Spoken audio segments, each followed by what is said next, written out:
This video is out half late. The video is a summary of Season 2, Episode 5 and Episode 6. Remember to subscribe to my channel. Dead Mount Death Play Season 2, Episode 5, Phantom Solitaire hears a beeping sound. There is a walkie-talkie hidden in a secret drawer. The director tells Phantom Solitaire to answer it. The person on the walkie-talkie knows both of them are in the room. Grocer tells them the item the director wanted are now in stock. There are 2 items. One is something that is ongoing. He tells Phantom Solitaire and director that Tsubaki is currently talking to an AI Hosorogi. Grocer has also spied on someone else. The information he found, he will send over.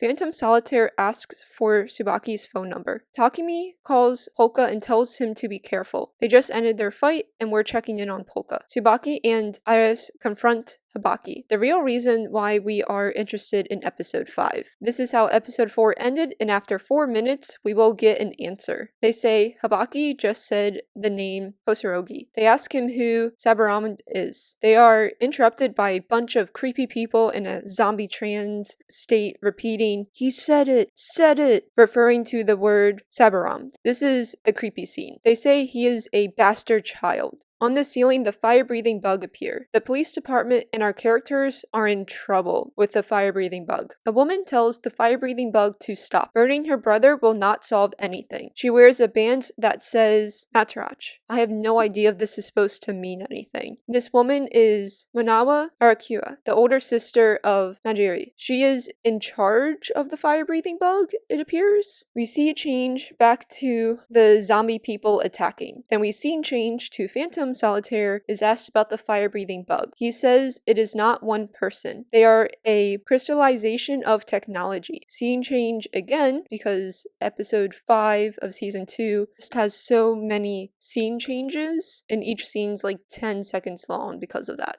The zombie people start a fire. Our characters have to put out the fire while fighting. When we go back to our main characters, they're still inside the warehouse. Lee notices someone is coming. It is Momoya. Lee attacks and Momoya cuts his fake arm off. We flash back to Lee on a job. His target was also her target. Lee was told to kill anyone in the room. Momoya thought Lee was a cute assassin. Momoya asked Lee to be a part of the Arakua family, and this is how they met. The next flashback scene is Lee laying on the ground, missing both arms and legs. He did not bleed much. To get the limbs back, Lee will have to join the Arakua family. In the present time, Momoya asks Lee to join her family again. He says no. She could help him, but he just wants to protect Shinoama's now and do nothing else. Lee attacks Momoya. Majiri makes fun of her for being turned down after all this time. Momoya tells him to not laugh at her misfortune. She will punish him for it. Majiri says he will die because he's currently injured, and if she punishes him now, he's not going to make it.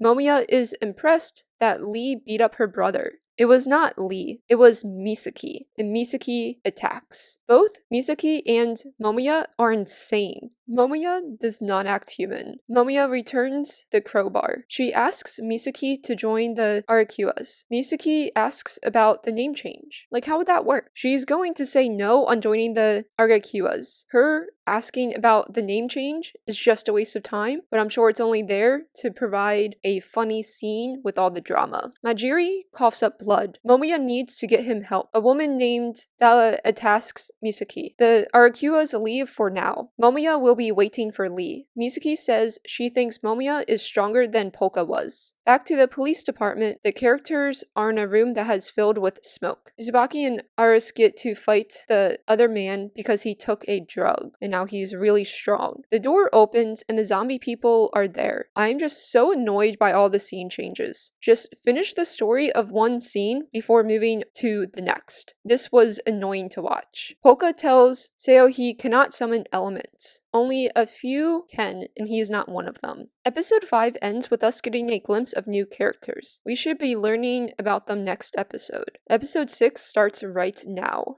Dead Mount Death Play Season 2 Episode 6 is a flashback in the police department. Tsubaki is told to stop with Hosoragi. Tsubaki and Eris fight the boss. The door to the room that was opened by a group is suddenly closed now, and only one person, Yatsu, opens the door, which this is a plot hole. They cannot end episode 5 with the group breaking the door to changing their minds to one person, and then how that door was open, they were like, nope, we're gonna close it now. Yatsu says the people acting like a strange zombie have been taken down, and Yatsu, because this door was closed, just had a feeling he should open it. The power goes out, and there is a small fight scene. Once Habaki escapes, the power comes back on, and those who were acting like zombies act normally now. They are normal again, and they do not remember anything. Habaki is on a roof meeting someone. Habaki gave his daughter to this group for experiments. This mystery person tells Habaki they do not need him anymore. Habaki's daughter, Soara, punches him. Soara was the first child to be successful in the experiments. She is here to kill him. Some woman named Lulu appears, and we only see her for this 2-second scene. Habaki was tasked to find the sorcerer from the other world in the sky. So he basically was tasked to find Polka, but never did. He failed. But then a bunch of other people are interested in Polka, so it shouldn't be surprising. Sora's new name is Arahabaki. Arahabaki is told she has 3 minutes to fight the group on the other roof. Nothing becomes of this fight. I guess this is a scene to see more characters. Clarissa asks Polka for his power. We hear the word Lisa. Then we jump to Clarissa meeting Sawa and being told more people know Polka is not from this world. We have no idea what happened other than this scene skip. Clarissa tells Polka to be careful with Polka's body. There are people after the real Polka. What is happening? Clarissa asks for Polka's power. This is literally why she came here. Why didn't she ask earlier? Clarissa tells Polka to follow her. Polka doesn't want to leave Seo alone. Clarissa will have someone watch her. We've seen change, which this episode isn't as bad as episode 5 was. Tsubaki is telling the director what happened in episode 5. The director says Habaki was on a watch list on him doing something. They knew he was doing something, and that's why they were watching him, and 5 years ago, they almost caught him. We've seen change to Polka telling Clarissa people recently died on this roof. They see Habaki's ghost. We hear the name Lisa again, and I don't know at this point who Lisa is, but we know they are important. Clarissa asks him about Hosoragi. Polka eases his mind so he can tell them the truth and tell it a little more easily. Habaki says the word Sabarama. Polka knows this. Polka asks if he knows Sabaramd. Habaki finally notices Polka is the sorcerer from the other world. Habaki says he offered everything to the Great One. As Habaki talks, for some reason all his memories are inside Polka's mind. Because of this, Hosoragi can see Polka's memories as well. In a flashback, a random guy kills a man because he was offered drugs as a reward. Present day, Polka asks Clarissa if he can do as he pleases. She says yes. We are in the past in another scene change, and the people talk about a cursed item that prevents resurrection. The one in charge made the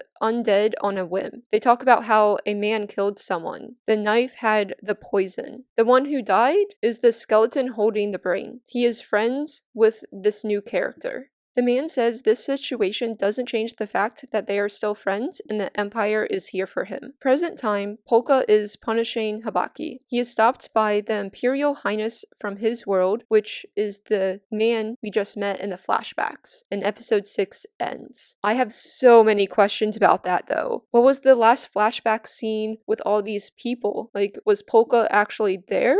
Because none of them really looked like him and no one said his name. Unless the skeleton holding the brain was Polka, and that's how Polka became this undead master. And why does the Imperial Highness and Polka have this cute friendship? Like, I want to know what they were friends like when they were humans before they all went to the undead army. Episode 6 was a little plot hole, and it had to end in a cliffhanger. Episode 7 better have our answers for us audience. Thank you for watching and listening my video. Remember to subscribe.